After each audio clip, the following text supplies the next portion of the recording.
Hi, 5th grade. Today we're going to be reading Chapter 17 of Lunch Money. You should be on page 164, and this chapter is called Selling. Maura took 8 copies of her new comic book home from Greg's on Sunday nights. She gave one to her mom, one to her dad, and one to her big brother, Tommy. Everyone was impressed. Maura, her mother said, "This is amazing.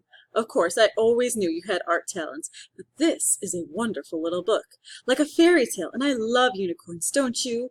I mean, of course you do, but here's the book, and who made it? You did. My Maura is an author.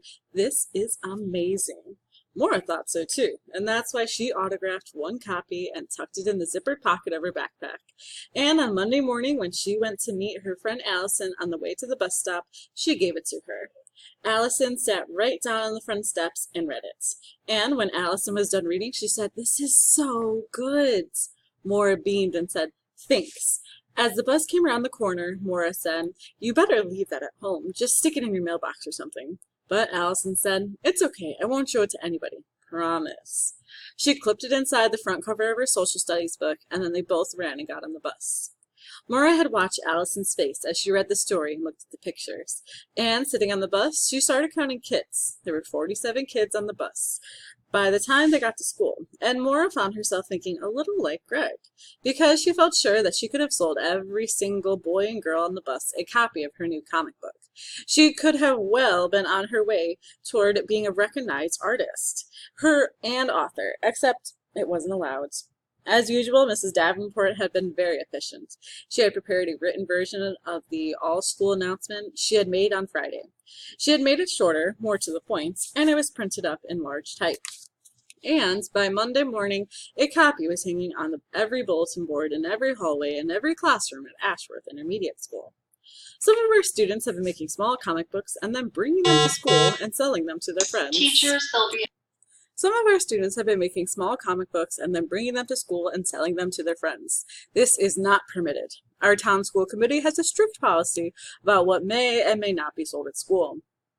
Starting right now, these little comic books may not be brought to school, and they may not be created at school, and they certainly may not be sold at school. Thank you all for your cooperation, Miss Davenport, the principal. Sitting in social studies, Maura stared at the copy of the announcement. She read it, then she read it again, and one sentence stood out to her. Our town school committee has a strict policy about what may and may not be sold at school. May and may not. So that meant some things were okay to sell at school, and some things were not. And the school committee got to choose. Interesting. In her mind, Maura began arguing at the school committee, imagining what she would say to those people, because really, what was wrong with selling their comics to other kids? Nothing, or at least nothing she could see. Certainly not with her little comic book, or Greg's either. And sitting there thinking in Mrs. Sanborn's class, Maura happened to look over and notice the front of Brittany's social studies book. Except she couldn't actually see the world cultures book. On the first day of school, Mrs. Sanborn had required that all kids tape covers onto their new books, and the glossy book covers Mrs. Sanborn had handed out were loaded with pictures of high school athletes wearing Nike shoes, and Nike shirts, and Nike shorts and hats with warm-ups. And Maura realized that every social studies book in the classroom was trying to sell her something, and she thought, I guess the school committee decided that was okay. Then in the gym, a couple of periods later, Maura saw posters about a fundraiser for new uniforms for the soccer and basketball teams. They weren't posters kids had made. These were large, bright, printed posters, and everyone showed beautiful full-color pictures of M&Ms, Three Musketeer bars, and Skittles. So someone must have decided that it was okay to buy and sell candy at school. Outside during gym, Maura took a good look at the new scoreboard on the soccer field. It was all red and white, and it was trying to sell her a Coke. Next to the door on the way back inside, a big black and blue machine was trying to sell her a bottle of sports drink. And in the cafeteria at lunchtime, a long banner was selling pizza because it was Domino's Pizza Day. And over in the corner, a machine was selling frosty cans of juice. Seeing all this got Maura thinking. But then, during 7th period language arts class, something happened that got Maura really excited. And when she saw Greg in the hall, right after school, she ran up, grabbed him by the arm, and blurted out, "Did Mrs. Lindahl pass out something in your language arts class today?" Greg looked at Maura as if she had escaped from a zoo. He shook his head, and Maura said, "No? Well, look at what Mrs. Pelham passed out last period to every kid in the room. Here." Greg took the paper she held out. He looked at the front, flipped it over to look at the back cover, then turned a page and said, "Yeah, so what?" Maura looked at him disgusted. "So what? Don't you get it? Think about what Mrs. Davenport said about selling stuff at school, about selling comic books. Now, look again."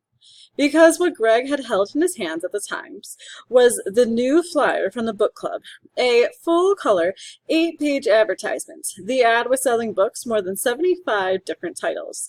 There were classics, and there were also Newbery Award winners, but there were also Garfield and X-Men books, and Scooby-Doo cartoon books, and Calvin and Hobbes collections. There were magic trick books, drawing books, and even books that came with toys, like bobblehead keychains and little silver necklaces. This book club flyer was like all the other ones Greg had looked at once a month ever since first grade, because once a month the teachers handed out the flyers, and then the kids placed their orders, and then the teachers collected the money. And where did all this buying and selling happen? At school. And that is the end of chapter 17.